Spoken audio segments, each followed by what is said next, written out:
तो पटना शहर के एकदम बीचों बीच ये जो इतना बड़ा हरा भरा एरिया है ना, संजय गांधी जैविक उद्यान, ये हमेशा से ऐसा नहीं था। जानकर शायद थोड़ी हैरानी हो कि इसकी शुरुआत काफी मतलब छोटे लेवल पर हुई थी। हाँ बिल्कुल, हमारे पास जो जानकारी है उसके हिसाब से कहानी शुरू होती है 1969 में। तब गवर्नर हाउस के पास ही सिर्फ कोई 34 एकड़ जमीन थी, जिस पर एक क्या कहते हैं बोटानिकल गार्डन बनाया गया था। बोटानिकल गार्डन सिर्फ 34 एकड़? अच्छा, तो मतलब पेड़ पौधों पर फोकस रहा होगा शुरू में। जी बिल्कुल, शायद मुख्य काम पौधों को सहेजना और उनकी स्टडी करना था उस वक्त। और फिर ये इतना बड़ा कैसे बना? फिर कुछ ही साल बाद 1972-73 के आसपास इसमें काफी जमीन और जोड़ी गई। कितनी? करीब 119 एकड़ और।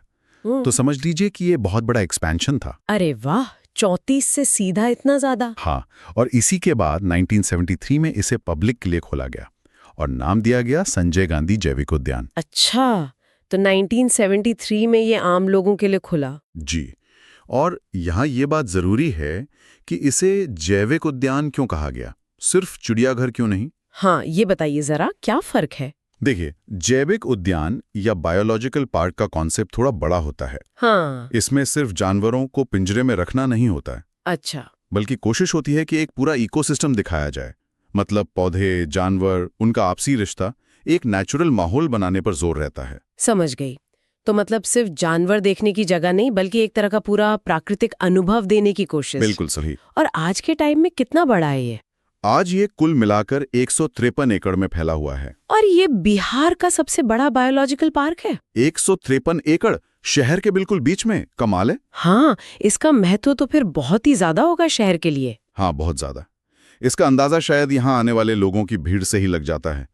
हर साल आप मान के चलिए औसतन 45 से 55 लाख लोग यहाँ आते हैं। 45 से 55 लाख? ये तो बहुत बड़ी संख्या है। और सुनिए, एक रिकॉर्ड भी है। नए साल पर 2022 में सिर्फ एक दिन में 45,000 से ज्यादा लोग आए थे यहाँ। एक दिन में 45,000? अरे बाप रे! ये तो दिखाता है कि ये लोगों के लिए कितना जरूरी है। मतलब सिर्फ घूमने की जगह नहीं, शायद शहर की लाइफ का हिस्सा है। सही कहा, ये शहर के सामाजिक जीवन का एक अहम हिस्सा बन चुका है। चलिए, ये तो हुई इसके बनने की कहानी और इसके महत्व की बात। अब जरा अंदर की दुनिया में झांकते हैं। क्या क्या है वहां? मतलब वन्य जीव, पेड़ पौधे? हाँ, अंदर भी बहुत कुछ है। अगर जानवरों की बात करें तो बड़ी बिल्लियां हैं, शेर हैं, बंगाल टाइगर हैं, इनकी अच्छी खासी संख्या है। अच्छा। फिर विशाल हाथी हैं और वो खास एक सींग वाले गैंडे, वो भी आकर्षण का बड़ा केंद्र है। हाँ, गैंडे तो यहाँ के मशहूर हैं। बिल्कुल। इनके अलावा जैसे हिमालयन भालू हो गए, घड़ियाल हैं, नीलगाय, चीतल यानी स्पॉटेड डियर, काले हिरण, कई तरह के जानवर हैं। और क्या ये बड़े जानवरों तक ही बात सीमित है? मैंने सुना है पक्षियों और तितलियों के लिए भी कुछ खास है। हाँ बिल्कुल, पक्षियों की तो कई किस्में मिलेंगी।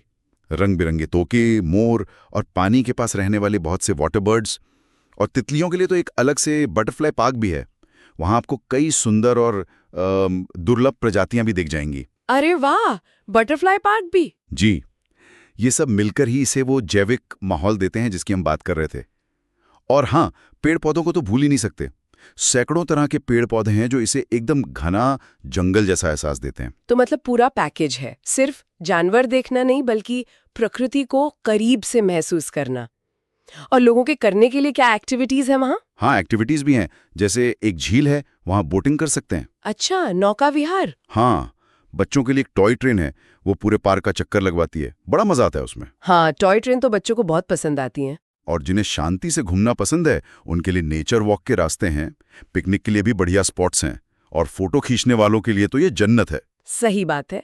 मतलब शहर की भागदौड़ से एकदम अलग एक दूसरी दुनिया लगती होगी अंदर।